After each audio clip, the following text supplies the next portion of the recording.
remember too, a resume only gets 5 to 7 seconds of attention. Put all the important stuff up near the top, because by the time you get to the bottom, you may not be a candidate anymore.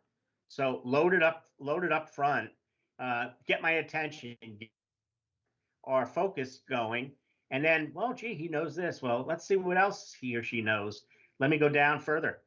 If in the first part of it you don't have what the company is looking for, there's no time to read every day. I mean, sometimes you're getting 100 of these things in at one time. You're skimming. 5 to 7 seconds is not a very long time. So front load it. That's very important. A resume is very much like a trial, where the attorneys stand up and say, I plan to present that this individual is guilty of murder. And then what's the rest of the case? All the support for that. They don't talk about anything other than that. Well, that's what a resume should do too. I want a job as a computer engineer. Well, if that's the case, give me supporting evidence of why you should be considered for that, and do it in a way where my attention is not distracted because there's so many spell check errors or grammatical errors or syntax errors using the wrong word.